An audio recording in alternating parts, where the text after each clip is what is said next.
Solution. तो आज हम लोग वो जो कंसेप्ट कल कर रहे थे उसको कंप्लीट करेंगे और फिर नया टॉपिक हमने शुरू करना है एमबीसी। ठीक, बट इन चीजों से थोड़ा आइडिया होता है कि डाटाबेस कैसे यूज होता है। तो यहाँ पे स्टोर प्रोसीजर क्या होते हैं, क्यों बनाते हैं, उन्हीं को हम लोग यूज कर रहे हैं। तो कल जो कर रहे थे वेब एप्लीकेशन, यही है ना। आज हम इसको कंप्लीट करेंगे और फिर नया टॉपिक हम शुरू करेंगे। ठीक, और वो होगा आपका एमबीसी। ठीक,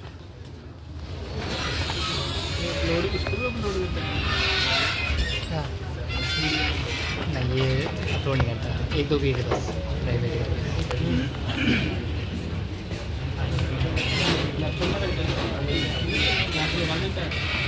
फोन भरना थोड़ी ना हैंग करने लगता है। कितनी जीबी? तो 5। हम लोग लॉगिन पेज पे काम कर रहे थे। ये पेज हमने कल बनाया।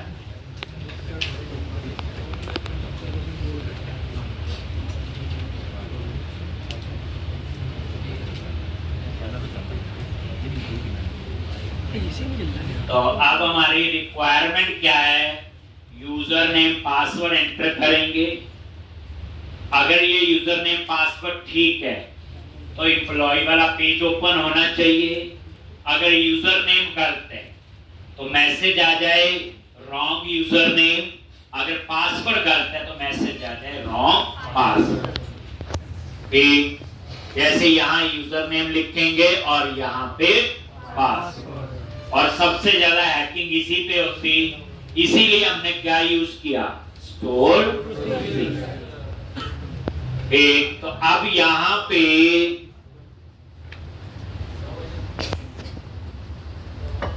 ये डिजाइन ही बनाया था और इसके लिए हमने स्टोर प्रोसीजर बनाया हुआ जिसका नाम क्या है, लॉगिन चेक। याद है? तो अब आप इस पेज पे डबल क्लिक करो और इसकी कोड फाइल में जाओ। अब यहाँ आपको डाटाबेस चाहिए है तो अब आपको चीजों का पता है। क्या करोगे, सबसे पहले वो नेम स्पेस ऐड कर लो। थर्ड टाइम सेम कोड लिख रहे हैं, using system dot data. Data name space में कॉमन क्लासेज है जो हम किसी भी डाटाबेस के साथ यूज कर सकते हैं। Using system dot data dot SQL client.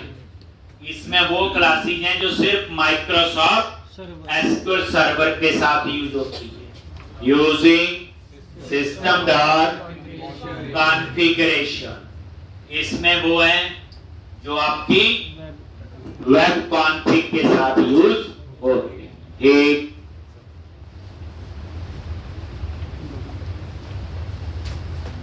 तो सिस्टम डॉट कॉन्फ़िगरेशन। अब आपने तीनों नेम स्पेस ऐड कर लिए। अब आप नीचे क्लास में आ जाओ और कनेक्शन बनाने के लिए कौन सी क्लास है, बोलो, एसक्यूएल कनेक्शन। और con is equal to new SQL connection. अब हर सारी कहानी पता है, ये सीड क्लास है, इनहेरिट नहीं कर सकते, माइक्रोसॉफ्ट सीक्वल सर्वर के साथ कनेक्शन बनाने के लिए यूज होती है। अब उसके बाद क्या करते हो, पेज लोड इवेंट पे आ जाओ। एक कॉन डॉट कनेक्शन स्ट्रिंग, ये थर्ड टाइम सेम कोड लिख रहे हैं। एक हमें आता है, पहले इनलाइन क्वेरी में भी लिखा और स्टोर प्रोसीजर के साथ। अब configuration manager dot connection string, और ये CN की का नाम है। ये की हमने ही दी है, पर कहां पे दी होगी, web dot config dot connection string. Dot connection string. उसके बाद कनेक्शन को ओपन करोगे। अब देखो ना पूरी फ्लो पता है, हर टाइम सेम कोड है। अब यहां पे चेक करोगे कौन डॉट स्टेट कनेक्शन स्टेट। यहां पे क्या लिखा था बोलो, इफ कौन डॉट स्टेट, और यहां पे कनेक्शन स्टेट डॉट क्लोज। अगर ये क्लोज है तो वो क्या करेगा, कनेक्शन को ओपन। जब कोई चीज फर्स्ट टाइम मैंने करवाई होती पूरा टाइम लगा होता है, ठीक। ये नहीं बोलना कि फास्ट करवा दिए, सब हम लोग कर चुके हैं। 2 बार तो इससे पहले हमने लिखा है। तो पेज लोड में आपने कनेक्शन ओपन कर, कौन डॉट ओपन, ठीक। तो इस तरह से ये काम तो आपका हो गया, कोई इसमें नया कोड नहीं। अब लॉगिन के लिए हम एक मेथड बनाएंगे। जनरली तो हम क्या करते हैं, जितना हमने अभी तक पढ़ा, लॉगिन का कोड है, डबल क्लिक करो, यहां लिख दो। थोड़ा और अच्छे ढंग से कर लेते हैं, हम यहां पे एक मेथड बना लेते हैं। आ जाओ क्लास के अंदर और वहीं पेज लोड के नीचे, ये मैं प्राइवेट मेथड बना रहा हूं, मैं क्लास के अंदर यूज करूंगा।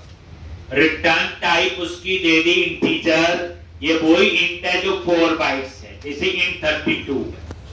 और यहां पे चेक की यूजर नाम से मेथड का नेम दे दिया, और इसमें 2 पैरामीटर होंगे, यूजर नेम और पासवर्ड। ऐसा ही होगा।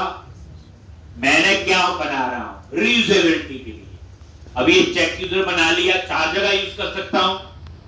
अगर उसके कोड में लिखा तो बाद में भी करना पड़ेगा, तो ऐसे भी आप लोग कर सकते हैं। तो ये चेक की यूजर नाम से मेथड बनाएंगे, और उसके बाद इस मेथड को फिर इस लॉगिन के क्लिक में कॉल करें। तो अभी हम बना रहे हैं। तो सबसे पहले क्या कोड आएगा बोलो,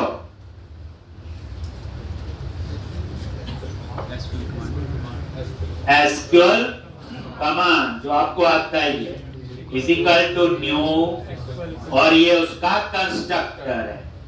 और यहां कमांड टेक्स्ट में क्या लिखोगे, लॉगिन चेक। लॉगिन चेक क्या बोलो, स्टोर प्रोसीजर का नेम।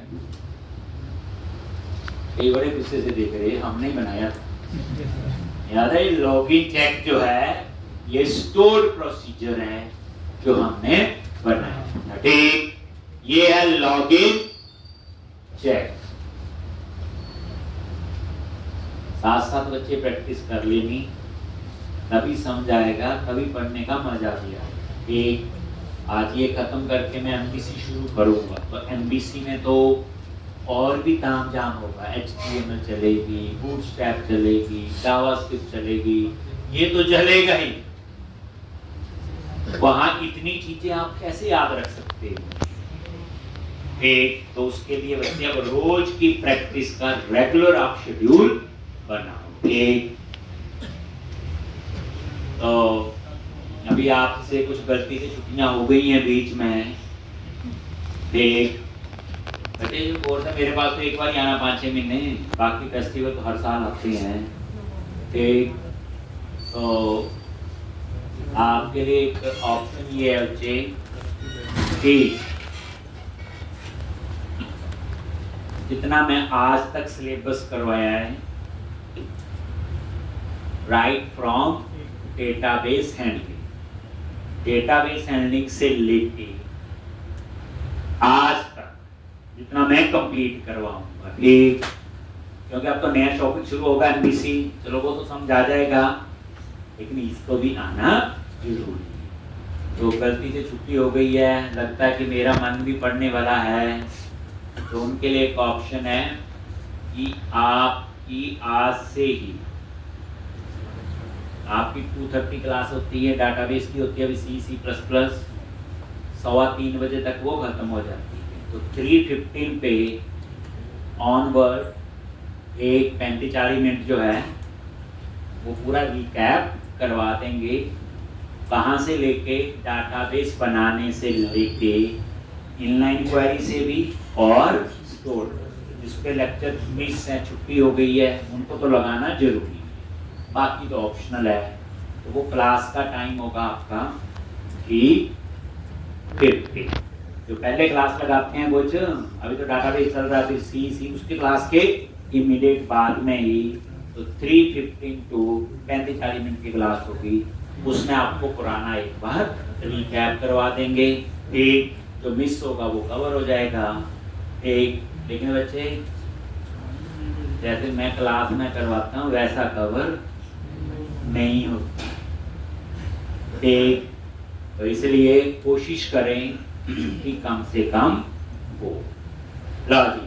लॉगिन चेक आपका स्टोर प्रोसीजर, और उसके बाद कमांड टाइप डॉट स्टोर। एक अब इस स्टोर प्रोसीजर में 2 पैरामीटर है, यूजर नेम और पासवर्ड। तो cmd dot parameter dot add with value. Parameter का नाम है यूजर नेम, और ये कहां से आएगा, जो ऊपर ये पैरामीटर।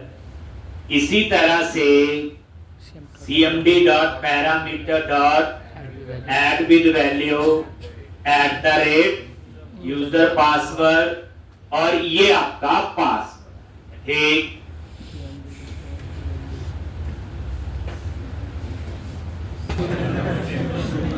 तो ये 2 पैरामीटर हैं, यूएन और यूपी। ये कोई मर्जी से नहीं लिखे।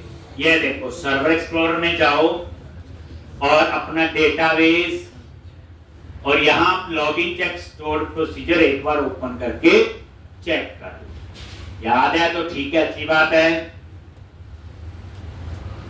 अब यहां पे नया कंसेप्ट क्या, लॉगिन चेक जो स्टोर प्रोसीजर है वो वैल्यू रिटर्न कर रहा है।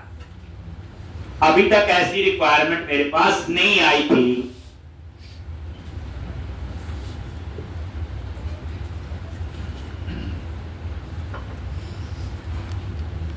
ये स्टोर प्रोसीजर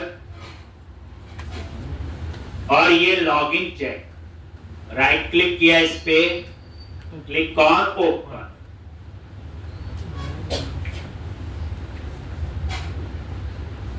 आगे यहां पे ठीक, और लॉगिन चेक में क्या है, यूजर नेम और पासवर्ड। ये 2 पैरामीटर हैं, याद है, यूएन और यूपी। और ये स्टोर प्रोसीजर वैल्यू रिटर्न कर रहा है। अगर 1 रिटर्न कर रहा है तो यूजर पासवर्ड ठीक है, -1 रिटर्न कर रहा है तो यूजर नेम गलत है, -2 रिटर्न कर रहा है तो पासवर्ड। याद आ गया। तो ये 2 पैरामीटर थे, ये दोनों, एक में यूजर नेम और एक में पासवर्ड। अब ये जो स्टोर प्रोसीजर जब एग्जीक्यूट होगा वैल्यू रिटर्न करेगा। तो अगर C++ का फंक्शन होता तो मुझे पता है int a equal to function का नेम, वैल्यू रिटर्न हो जाती है। लेकिन डाटाबेस में वैल्यू पास करनी तो भी पैरामीटर, और वैल्यू रिटर्न करनी तो भी पैरामीटर। तो अब मुझे एक अपना पैरामीटर बनाना पड़ेगा। कैसे, उसके लिए क्लास है बच्चे एसक्यूएल पैरामीटर। ठीक, और ये पैरामीटर का नेम, और न्यू के बाद उसका कंस्ट्रक्टर, और ये पैरामीटर का नाम दे दिया @RE। वैल्यू रिटर्न हो गया। ये ना कुछ भी नाम रख लो इसका, सीक्वल में @ ही लगता है, चाहे वेरिएबल है चाहे पैरामीटर है। देख लो, आपने नोटिस किया होगा, पैरामीटर है तो भी @, ये एक वेरिएबल डिक्लेयर किया तो भी @। तो मैंने एक नया पैरामीटर मर्जी का, जिसमें डाटा रिटर्न हो के आएगा, हमारी मर्जी का नाम है। अब इसकी डाटा टाइप क्या होगी, बोलो। इसके डाटा टाइप इंटीजर ही हो सकती है, लिखवाया हुआ। Store procedure only return integer value. यही तो डिफरेंस लगवाया था। स्टोर्ड प्रोसीजर फंक्शन में क्या फर्क होता है डाटाबेस में? स्टोर्ड प्रोसीजर जो है ये भी वैल्यू रिटर्न करता है और फंक्शन भी, बस डिफरेंस ये है stored procedure only returns integer value, but जो फंक्शन है ये डिफरेंट टाइप का डेटा जो है वो रिटर्न कर, वो इंटीजर रिटर्न कर सकता है, डेट भी, वैरिएबल, किसी भी टाइप का डेटा। तो ये डाटा टाइप इसकी हमेशा क्या होगी? तो यहां SQL dB type dot in. अब दो तीन चीजें नहीं आई यहां पे। एक आया एसक्यूएल पैरामीटर क्या है, लो जी F12 प्रेस करो। आगे अगेन क्या ये सीड क्लास यूज कर सकते हैं, ऑब्जेक्ट बना सकते हैं, बस इसको इनहेरिट नहीं कर सकते। और उसके बाद ये तो पता पैरामीटर बनाने के लिए है, न्यू के बाद उसका कंस्ट्रक्टर है F12, ये इसका कंस्ट्रक्टर, पहला पैरामीटर पैरामीटर का नेम और दूसरा क्या है उसकी डाटा टाइप। तो ये डाटा टाइप है SQL की, तभी इसका नाम है SQL DB टाइप।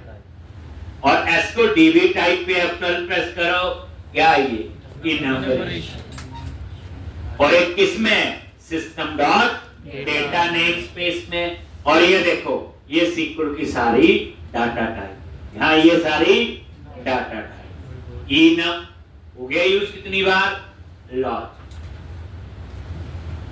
और यहां पे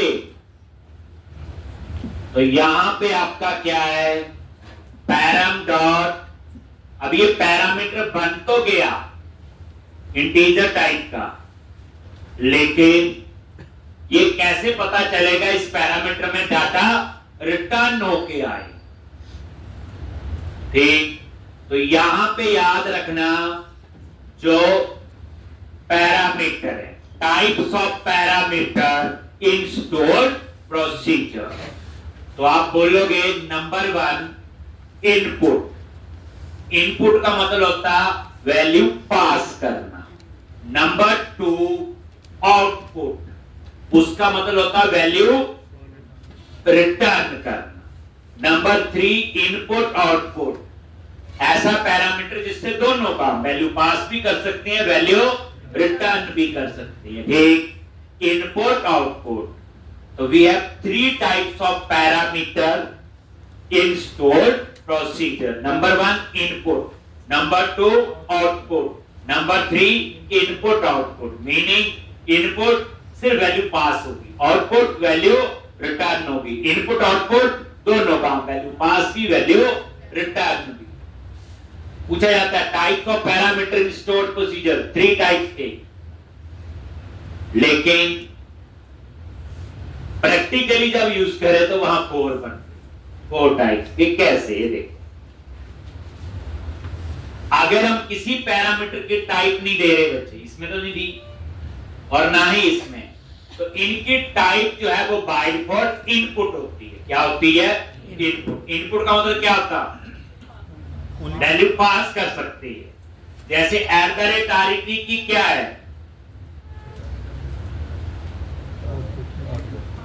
बाय डिफॉल्ट इनपुट ही है, मैंने कुछ नहीं लिखा तो इनपुट है बाय डिफॉल्ट, लेकिन इसमें तो डाटा रिटर्न होके आएगा, तो मुझे इसकी क्या देनी पड़ेगी? डायरेक्शन।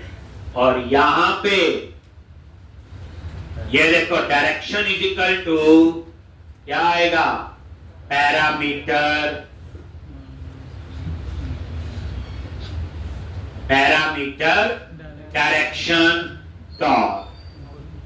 और यहां पे आप चूज करो ना इनपुट रिटर्न वैल्यू, ना आउटपुट, ना input output, fourth one that is return value. तो आप बोलोगे माइक्रोसॉफ्ट SQL सर्वर में स्टोर्ड प्रोसीजर की 4 डायरेक्शंस होती हैं पैरामीटर की, इनपुट, आउटपुट, इनपुट आउटपुट और रिटर्न वैल्यू। देख लो पैरामीटर डायरेक्शन पे F12 प्रेस करो, कोई नई चीज आई, लो ये भी इनम्बरेशन। देखो इतनी बड़ी कंपनी ने इनम्बरेशन इतना यूज किया है, हम भी प्रोजेक्ट में इतना ही यूज करें, इससे ज्यादा ही कोशिश करें। ये है जो उपसमने परी होती है। 15-18 चीजें आप देख लेना सारी, धीरे धीरे आपको नजर यहां आ जाए। तो ये वही नंबरेशन 4 ही है ना, देखो डायरेक्शन इनपुट आउटपुट और रिटर्न वैल्यू। ठीक, तो अब मैंने इसकी डायरेक्शन क्या दे दी, बोलो, रिटर्न वैल्यू। अब इस पैरामीटर में वैल्यू रिटर्न होके आए। ठीक, लेकिन वैल्यू आएगी कब, पहले पता तो चले ये पैरामीटर है किसका। तो आप लिखो cmd.parameter.add और ये पैरम पास कर। इसे एसक्यूएल कमांड में पास तो करो ना, जैसे ये लिखे हैं पैरामीटर ऐड, इसमें वैल्यू है, इसमें वैल्यू नहीं है। तो cmd.parameter.add और ये देखो parameters.add, ऐड पे F12 प्रेस करो, ये देखो किस टाइप का है, एसक्यूएल पैरामीटर। F12 जो भी नई चीज लगी देखो जरूर, कुछ ना कुछ तो जरूर समझ आएगा। लो, तो अब ये पैरामीटर, अगर मैं ये लाइन ना लिखूं तो पैरामीटर बन गया, लेकिन ये किसके साथ यूज हो रहा है, नहीं, इस लाइन से इसे पता चल गया वो इस एसक्यूएल कमांड के साथ यूज हो रहा है, और फिर पता चल गया फिर इस स्टोर प्रोसीजर के साथ ये यूज हो, इसमें ही तो है। लेकिन इस पैरामीटर में डाटा तभी आएगा जब स्टोर प्रोसीजर एग्जीक्यूट होगा। अब देखो, स्टोर प्रोसीजर जब एग्जीक्यूट होगा, लॉगिन चेक, तो यहां दो पैरामीटर पास करेंगे, यूजर नेम और पासवर्ड। अब वो यूजर नेम पासवर्ड यहां पास होंगे, ठीक भी हो सकता गलत भी। मान लो यूजर नेम गलत है तो @RET में क्या वैल्यू आएगी, -1। पासवर्ड गलत है तो @RET में क्या आएगा, -2। यूजर पासवर्ड दोनों ठीक हैं तो उसमें आएगा 1, लेकिन आएगा कब, जब एग्जीक्यूट ऑन करेंगे ये कॉल। ठीक,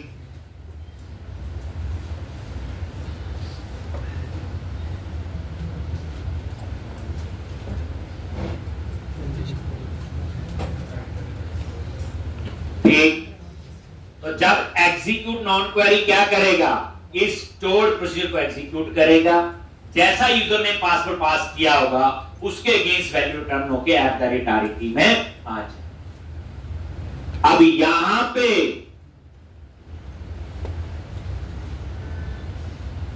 क्या करोगे, जो वैल्यू रिटर्न होके आई अब उसको रीड तो कर लेंगे। तो यहां पे इंटीजर टाइप का एक वेरिएबल ले लिया कि अब पैरामीटर की वैल्यू कैसे, अब एक चीज और समझो, ये कैसे पता चला इसमें वैल्यू रिटर्न होके आएगी, क्योंकि इसकी डायरेक्शन क्या दी, रिटर्न वैल्यू। और एक दी याद रखना, रिटर्न वैल्यू वाला एक ही पैरामीटर हो सकता है, एक से ज्यादा नहीं हो सकता। कल को मान लो 2 रिटर्न वैल्यू हो गई तो कंफ्यूज हो जाएगा, लेकिन 2 कभी हो ही नहीं सकती। रिटर्न वैल्यू वाला जो पैरामीटर है वो एक ही हो सकता है। अब नहीं मुझे तो एक से ज्यादा वैल्यू रिटर्न करनी है, वहां यूज करेंगे आउटपुट डायरेक्शन, कौन सी, आउट। ठीक, तो अब के में जो इसमें वैल्यू आई है तो यहां पे क्या लिखोगे, cmd डॉट पैरामीटर, और पैरामीटर का एरे बनाता है ये @RET डॉट वैल्यू, और इसको कन्वर्ट कर दो इसमें तो int 32 और int एक ही होता है, 4 बाइट्स होता है ये। अब आपके माइंड में ये क्वेश्चन आया होगा कि कन्वर्ट क्यों किया, क्योंकि @RET तो इंटीजर ही है। अब आपको पता है ये कॉलम पैरामीटर का क्या बना है, एरे।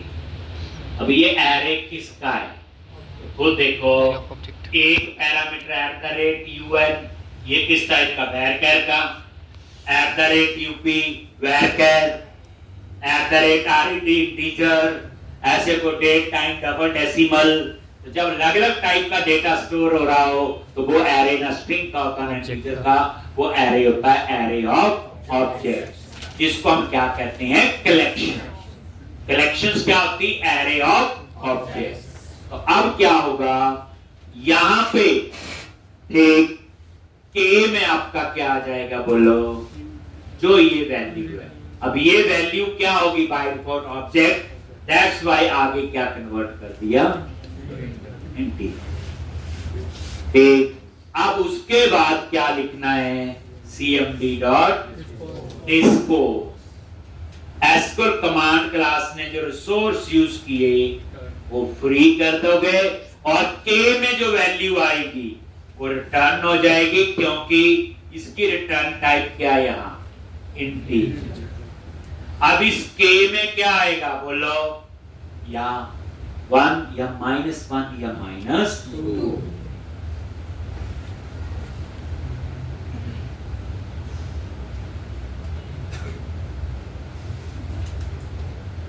देखो कोई भी एप्लीकेशन बनाओ, हर एप्लीकेशन में रजिस्ट्रेशन तो होगी, साइन अप और लॉगिन भी। तो साइन अप में तो सेव का कोड है, चाहे हमने अपना नेम एड्रेस सैलरी सेव किया 10-15 और होंगे, और लॉगिन ये आ गया। हर प्रोजेक्ट की ये रिक्वायरमेंट, बस ये है कि स्टोर्ड प्रोसीजर से काम करोगे, परफॉर्मेंस भी बेहतर होगी और ठीक है जी। तो इस तरह से ये आपका क्या बन गया बोलो, चेक यूजर। अब इस चेक यूजर को आप कॉल,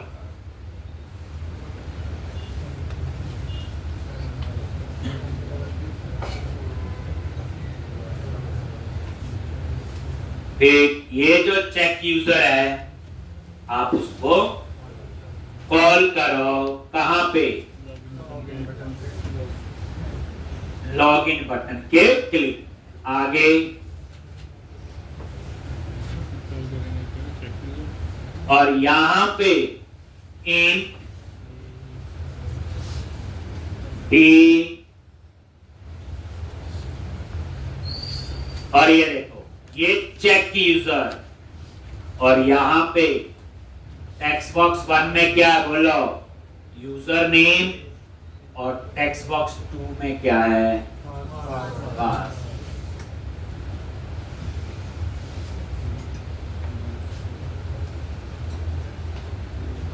जितने भी रिकॉर्ड करते हैं ना नोट्स बना लिया करो बाद में, नहीं तो फोन में न रह जाए नोट्स।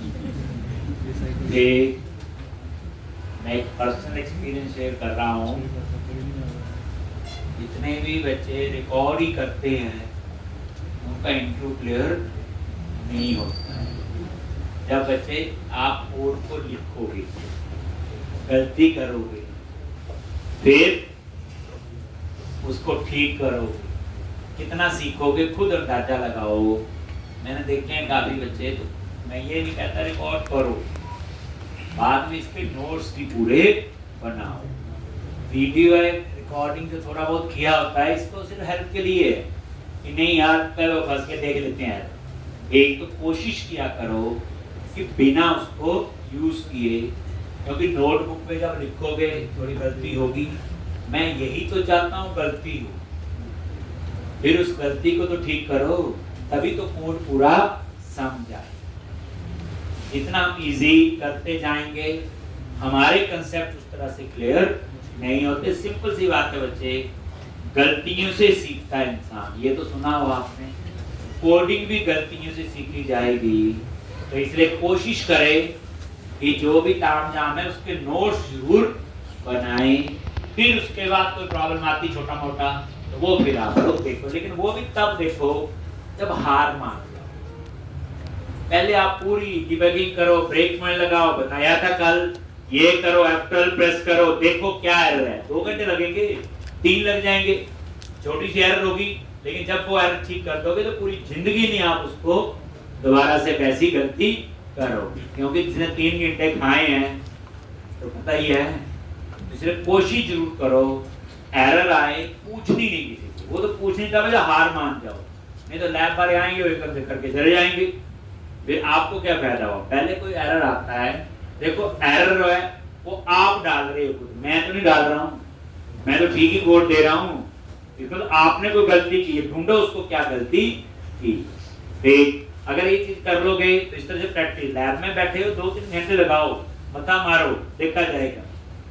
लेकिन जब वो ठीक होगी एरर, दोबारा वैसी एरर कभी नहीं आए।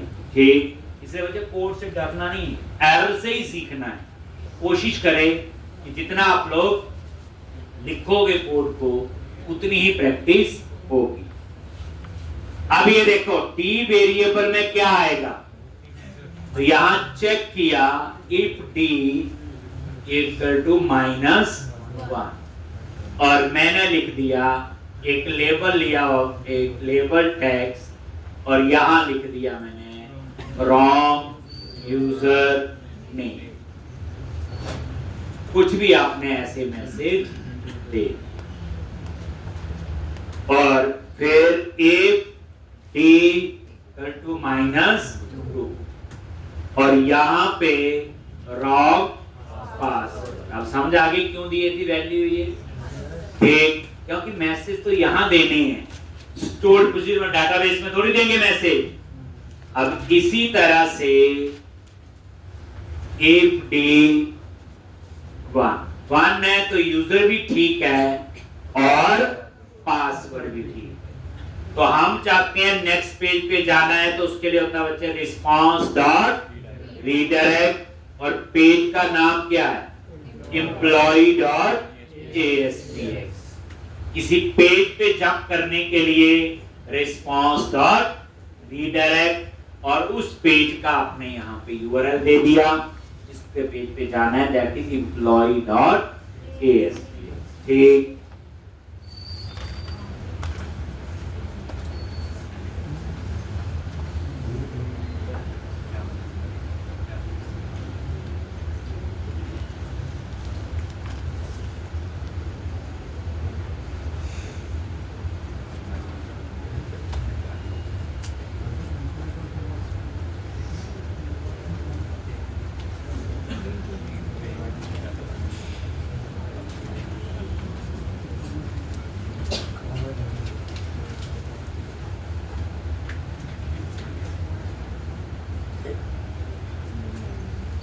ठीक, तो अब आपने ये समझाया कोड बच्चे, चेक यूजर बनाया और कॉल किया, नहीं तो हम सीधा कोड यहां भी लिख सकते थे रीयूजेबिलिटी के लिए। अब इसमें आपने यूजर नेम पास कर दिया और इसमें पासवर्ड, बस अगर ठीक है गलत है वैल्यू डी में आ जाएगी रिटर्न होके। अब डी में आएगा 1 -1 या -2, उस हिसाब से आप इफ एल्स इफ भी लिख सकते हो, स्विच केस भी लिख सकते हो। ठीक, तो मैंने अभी फिलहाल ऐसे लिखा। अब हम इसकी क्या करेंगे? टेस्टिंग। टेस्टिंग के लिए टीबी यूजर टेबल में डाटा तो होना चाहिए, तो अब इतना टाइम नहीं, हम सेव अपडेट लिखने बैठे, वो आपको आ गया, इनलाइन क्वेरी से भी करवाया और स्टोर प्रोसीजर से भी। लेकिन हमारी टेस्टिंग तो तभी कंप्लीट हो गई अगर टीबी यूजर टेबल में 2-4 यूजर होंगे। तो टेस्टिंग पर्पस के लिए हम क्या कर रहे, सर्वर एक्सप्लोरर में जाओ और अपना डेटाबेस चूज कर लो, और टेबल्स पे जाके टीबी यूजर टेबल बनाया था हमने, और टीबी यूजर टेबल पे राइट क्लिक करो, शो टेबल डेटा। यानी कई बार क्या होता है टेबल में डायरेक्ट डाटा डाल के टेस्टिंग करती है, ये वो तरीका है।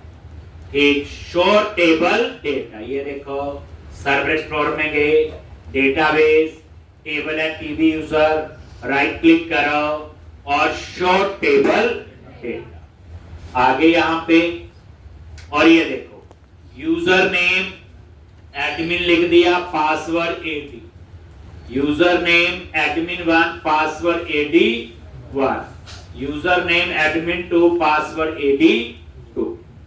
ये 3 यूजर मैंने इसमें टाइप कर, ये डायरेक्ट, बट हम ऐसा करते नहीं, सिर्फ टेस्टिंग के लिए बच्चे, एक्चुअल वो स्क्रीन बना के ही साइन अप वगैरह का सारा तामझाम होता है। तो आज हमें सेव सूप तो आता था, इसलिए हमने ये ऐसे कर दिया। देखो कुछ आगे और भी पड़ेगा, तो ये आपने, और अब आप इसको रन करके अब हम इसे टेस्ट करेंगे।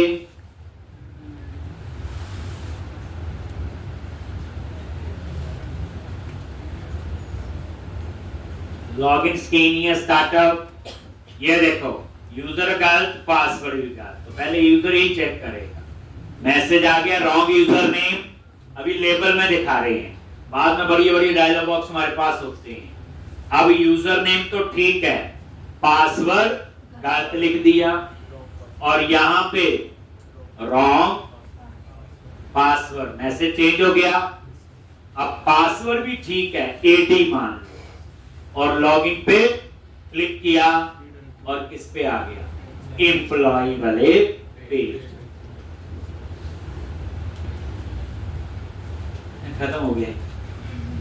लो अब आपका काम क्या है, इस पूरे सिस्टम को स्टोर प्रोसीजर वाले को स्पेसिफिक कम से कम 2 बार तो आप लोग कर, पूरा पहले स्टोर भी बनाने फिर उनको यूज करना। सिंपल सेव अपडेट तो आसान ही दे, बस एक लॉगिन वाला जरूर आप लोग बनाओगे।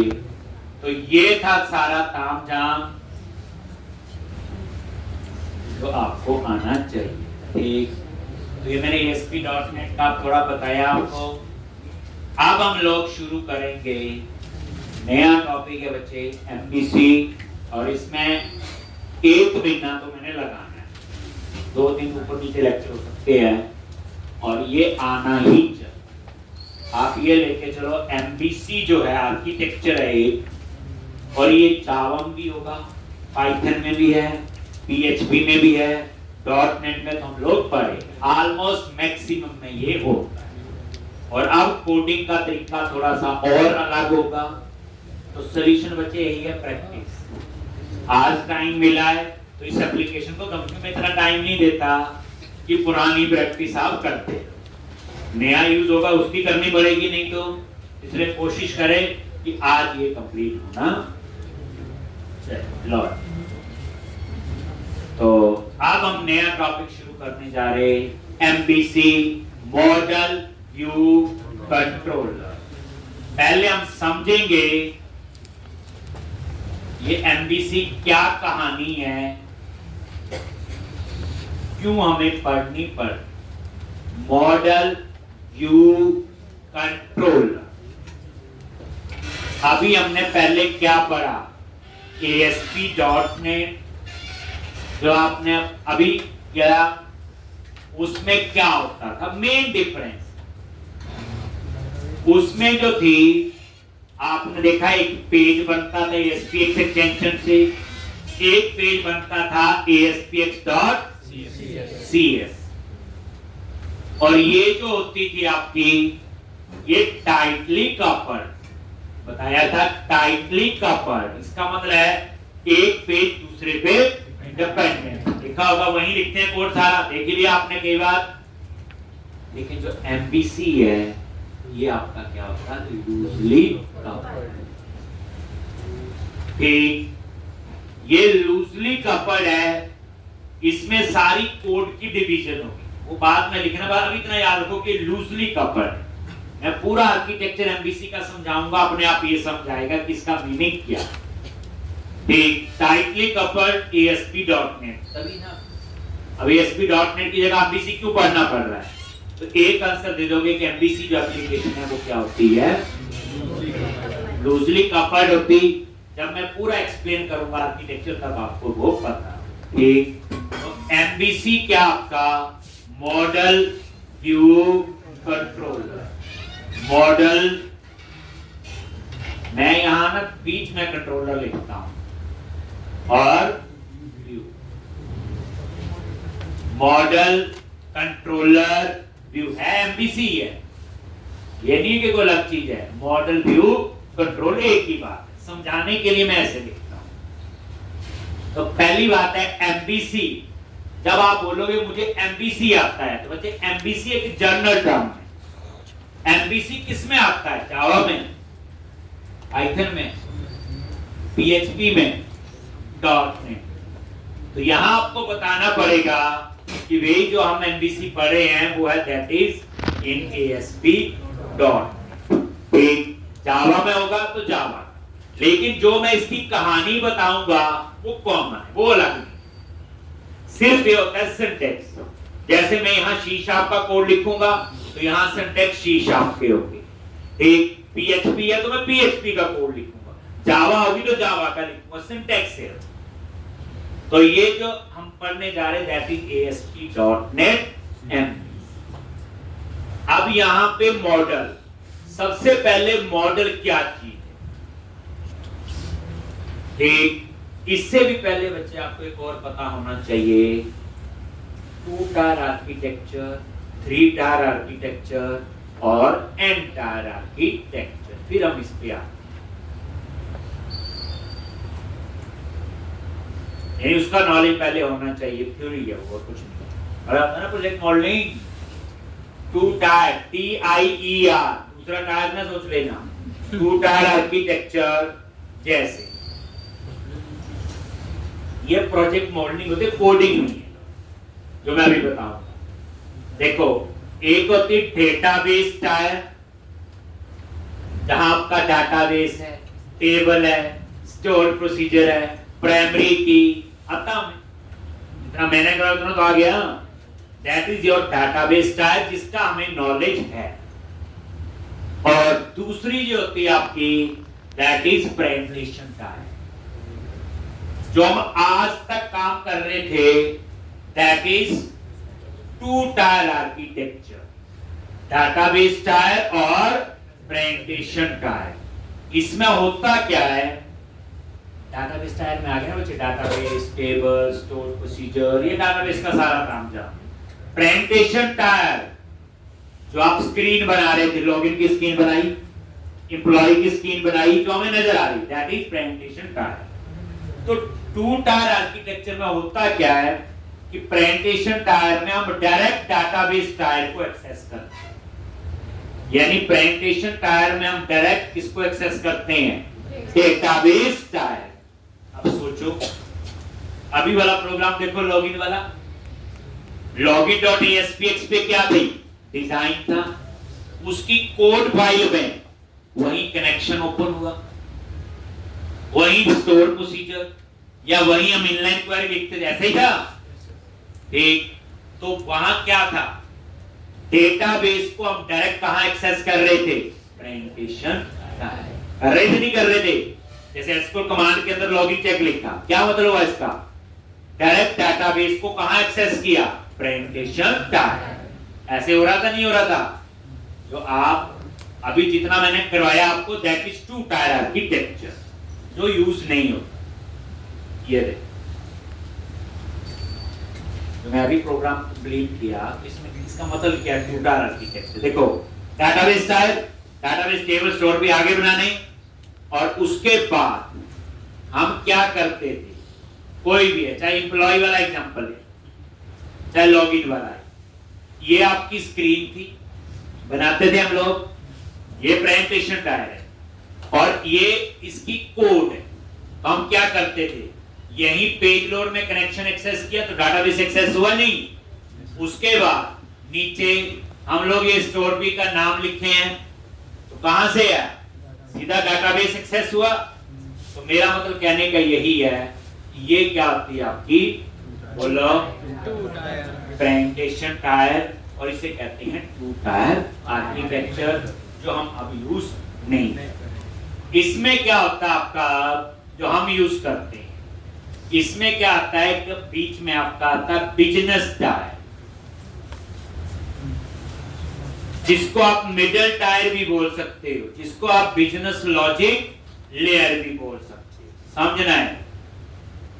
2 टायर तो सीधा हो गया ना, डेटाबेस बनाया, डेटाबेस को सीधा एक्सेस कर लिया पेज पे, that is 2 tier architecture, database tyre और प्रेजेंटेशन टायर। लेकिन यहां क्या है, डेटाबेस टायर अलग होगी, ठीक है। उस डेटाबेस टायर को एक्सेस करने के लिए हम बनाते हैं business tyre,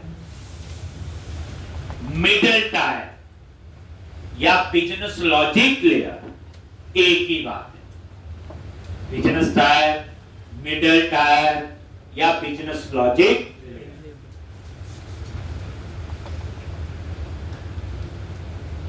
business tyre, middle tyre या बिजनेस लॉजिक,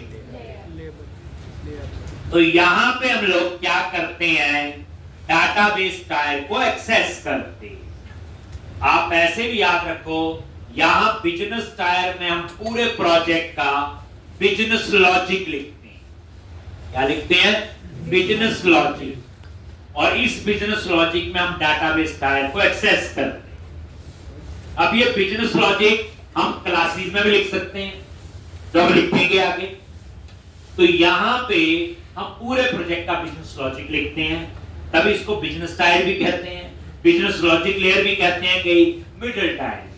तो यहां पे सीधा डाटाबेस टायर को एक्सेस करते हैं, और उसके बाद जो ये बिजनेस टायर है इसको हम एक्सेस करते हैं कहां पे? प्रेजेंटेशन टायर में। इसलिए हम इसको क्या कहते हैं? Three tier architecture. Database tyre अलग, बिजनेस टायर अलग, और प्रेजेंटेशन टायर। अब प्रेजेंटेशन टायर सीधा डाटाबेस टायर को एक्सेस नहीं कर सकता। डाटाबेस टायर कहां एक्सेस होगा? बिजनेस टायर में। और बिजनेस टायर कहां एक्सेस होगा? प्रेजेंटेशन टायर में। ये होता है आपका थ्री टायर आर्किटेक्चर, जो आजकल सबसे ज्यादा यूज होता है। लेकिन कई बार ऐसी भी डिमांड आती, एक और सर्वर है, सर्वर 1, उससे डाटा आ रहा है। जैसे एक प्रोजेक्ट में अलग अलग डाटा हो सकता है। एक आपने एक एप्लीकेशन बनाई, मेक माई ट्रिप, उसमें डाटा जो है आपका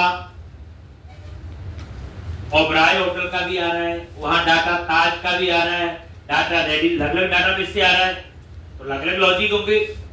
तो जब आपको लगता है कि मान लो एक और सर्वर से डाटा आ रहा है, सर्वर 1, तो ये नहीं बोलना खोटा है, फिर बोलोगे नहीं इस प्रोजेक्ट में तो सर्वर 2 से भी डाटा आ रहा है, लॉजिक तो उसका भी लिखेंगे, ठीक, और सर्वर 3 से भी आ रहा है मान लो, तो इसको हम कहते हैं एंटायर आर्किटेक्चर। 3 के बाद जो भी होता है वो क्या होता है आपका?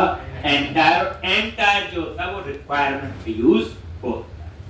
जैसे एक प्रोजेक्ट में किसी और जगह से डाटा आ रहा है, उसका लॉजिक अलग होगा, किसी और से आ रहा है, तो दैट इज एंटायर आर्किटेक्चर। ठीक, तो बाय डिफॉल्ट तो हमारा काम 3 टायर आर्किटेक्चर से होगा। तो एक चीज और आपको पता चल गई, एमबीसी जो है वो 3 टायर आर्किटेक्चर को फॉलो करता है। इसको करता है 3 टायर। ठीक, एमबीसी जो है, अब 3 टायर आर्किटेक्चर अलग अलग डिवीजन हो गई सारी, ठीक, तो इसमें फिर एक दूसरे की डिपेंडेंसी रहेगी, तभी तो बनेगा ये लूजली कप। ठीक, अब यहां पे ये थे हम लोग, तो ये था 3 टायर आर्किटेक्चर। याद रखना एमबीसी 3 टायर आर्किटेक्चर को फॉलो करता, इसलिए मुझे बताना वो जरूरी। 3 टायर आर्किटेक्चर।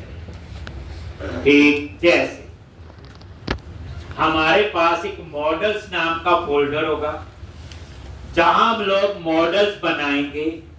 मॉडल कुछ नहीं है, आपकी क्लासी। पहली बात कंफ्यूज नहीं करना, मॉडल कुछ नहीं है, क्लासेस हैं।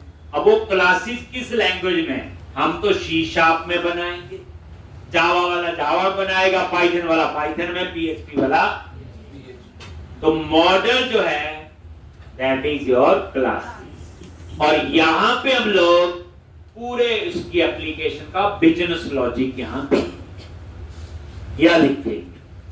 ठीक, तो ये जो मॉडल है कुछ नहीं है, क्लासेस हैं, और यहां मैं बिजनेस लॉजिक लिखूंगा, लिखना मैं आपको बताऊं।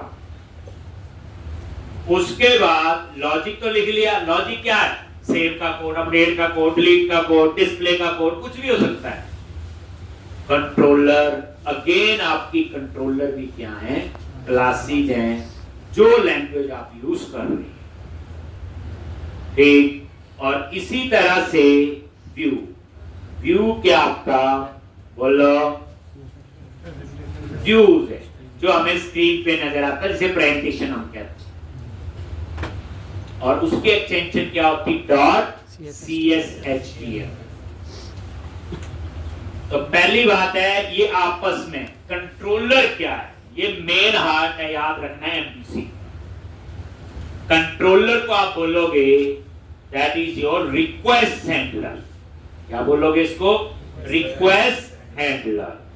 जैसे आपकी जो रिक्वेस्ट है वो किसके पास जाएगी? कंट्रोलर के पास। क्या रिक्वेस्ट है? जैसे मान लो आप चाहते हो एम्प्लॉय का डाटा डिस्प्ले करना, तो आपकी रिक्वेस्ट किसके पास गई? कंट्रोलर। वो कैसे जाएगी? वो प्रैक्टिकली बात है। हमारी रिक्वेस्ट जाएगी कंट्रोलर के पास कि भाई मुझे एम्प्लॉय मॉडल से या एम्प्लॉय टेबल से मुझे डाटा डिस्प्ले करवाना है। तो कंट्रोलर के पास रिक्वेस्ट की, कंट्रोलर मॉडल में जाके देखेगा कौन सी इंफॉर्मेशन चाहिए, वो मॉडल से एक्सेस करेगा और उस इंफॉर्मेशन को पास करेगा व्यू। तो हमारी रिक्वेस्ट किसके पास गई? कंट्रोलर के पास। कंट्रोलर मेन हाथ है आपका एमबीसी का, तो हमारी रिक्वेस्ट कंट्रोलर के पास गई। कंट्रोलर देखेगा मॉडल से क्या इंफॉर्मेशन चाहिए, वो वहां से वो इंफॉर्मेशन फेच करेगा और उस इंफॉर्मेशन को किसको पास करेगा? व्यू। व्यू में तो एचटीएमएल है, बूटस्ट्रैप होगी, डिस्प्ले अच्छा होगा, प्रेजेंटेशन अच्छी होगी, दैट इज व्यू। अब मैं आपको और सिंपल बताता हूं। चलो हम लोग तो वेबसाइट खोलते हैं, जैसे अगर वो वेबसाइट एमबीसी आर्किटेक्चर में बनी है, याद रखना बच्चे, एमबीसी एक प्रोजेक्ट बनाने का तरीका है या एक सिस्टम है, इसलिए यूज हो रहा है ताकि कोई डेवलपर जो अपनी मर्जी से ना तरीका बना ले वो फिर फंस जाए बाद में। होता क्या है ना, एक प्रोजेक्ट पे काम कई लोग कर रहे होते हैं, एक डेवलपर ने जॉब छोड़ी दूसरी जगह चला गया, उसी जगह दूसरा आया और उसका आर्किटेक्चर ही भगवान ही जाने कैसा है। ठीक, तो इसलिए जब कंपनी में प्रोजेक्ट पे काम होता है तो कोई ना कोई आर्किटेक्चर फॉलो करते हैं ताकि एक बंदा जाए दूसरा इजीली उसे अंडरस्टैंड कर पाए। इसलिए एमबीसी जो है एक आर्किटेक्चर है, एमबीसी एक प्रोजेक्ट बनाने का एक सिस्टम है। अब जैसे मैं आपको एमबीसी सिखा रहा हूं, ठीक, आप खुद सीख लो, कहीं और सीख लो, जॉब कर लो, सभी जगह एमबीसी ऐसा ही रहेगा जैसा मैं आपको सिखाऊंगा। तो इसका मतलब क्या हुआ? ये कॉमन आर्किटेक्चर है, आर्किटेक्चर तो चेंज कर सकता मैं, कोई भी नहीं कर सकता। तो इसलिए एमबीसी क्या है? एक प्रोजेक्ट बनाने का सिस्टम है, ठीक, वही सिस्टम हमने फॉलो करना है। देखो सबसे पहले हम वेबसाइट खोलते हैं तो सबसे पहले क्या लिखते हैं?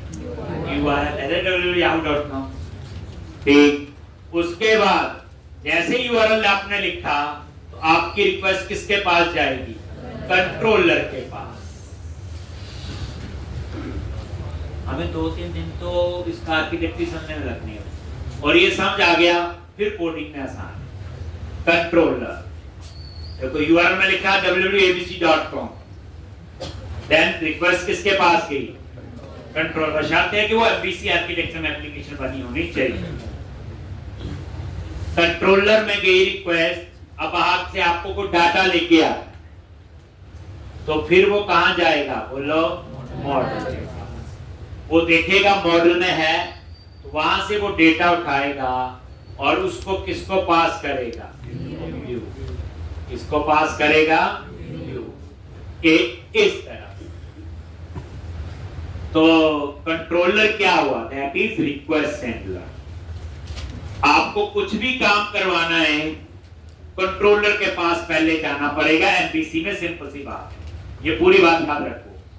मेरी रिक्वेस्ट एमबीसी के पास जाएगी, सॉरी कंट्रोलर के पास, और कंट्रोलर देखेगा मॉडल से क्या चाहिए, उस इंफॉर्मेशन को वहां से एक्सेस करेगा और व्यू को पास करेगा। तो ये कौन मैनेज करता है? यहाँ कंट्रोलर। तभी मैंने कंट्रोलर सेंटर में लिखा समझाने के लिए। एमबीसी मॉडल भी कंट्रोलर ही है, लेकिन हमें प्रॉपर वे से समझने के लिए तो ये कंट्रोलर जो है ये क्या आपका एक रिक्वेस्ट हैंडलर है। हमारा जो भी काम करवाना है पहले हम जाएंगे कंट्रोलर के पास। कंट्रोलर देखेगा क्या डाटा चाहिए, होगा घर का काम थोड़ी करवाना हमने, तो क्या काम, तो वो देखेगा मॉडल से, हाँ जी एम्प्लॉय का डाटा चाहिए, मॉडल पे जाएगा, मॉडल बोले तो क्लास, ये बोला मैंने, वहां से जाएगा जो एम्प्लॉय डिस्प्ले वाली क्लास होगी उसको एक्सेस करेगा और उसका डाटा उठा के कहां पास कर देगा? व्यू। तो फिर अब ये बात तो तभी अच्छी लगेगी कि एक छोटा सा प्रैक्टिकल करके बताओ, तभी तो जाने हम लोग। तो इसमें बड़ा अच्छा आर्किटेक्चर है। जब एमबीसी एप्लीकेशन बनाएंगे तो उसमें मॉडल फोल्डर अपने आप होगा, कंट्रोलर फोल्डर अपने आप होगा और व्यूज फोल्डर अपने आप होगा। तो ही तो 3 टायर आर्किटेक्चर है, तो ही तो ये लूजली कपल्ड है। एक तो ये पूरी चीजें आपकी यहाँ पे आएंगी। तो पहले हम लोग क्या करेंगे, एक छोटी सी एप्लीकेशन बनाएंगे, फिर इस आर्किटेक्चर को और अच्छे ढंग से हम समझेंगे। तो 2-3 दिन बच्चे इस आर्किटेक्चर को ही समझना है, कैसे एप्लीकेशन रन होती है, क्या कैसे स्टेप्स फॉलो करते हैं, बड़ा कुछ है इसके अंदर। इसमें वैलिडेशन, लेआउट, डिजाइन, अब आपका सब कुछ इसमें एक चीज कवर नहीं होगी, 5-7 चीजें हम लोगों ने इकट्ठे कवर करनी है। ठीक, बट बच्चे साथ साथ प्रैक्टिस कर लेना। ठीक, कितने के लेक्चर बार बार कवर करेंगे तो फंस जाएंगे हम लोग। ठीक, तो इतना आप लोग ये पहले आप अभी एमबीसी वाला नहीं, उससे पहले करके आओ। एमबीसी तो हम कल ही मेन आगे शुरू करते हैं। तो 2:30 जो क्लास चल रही है वो चलेगी, 3:15 पे आपकी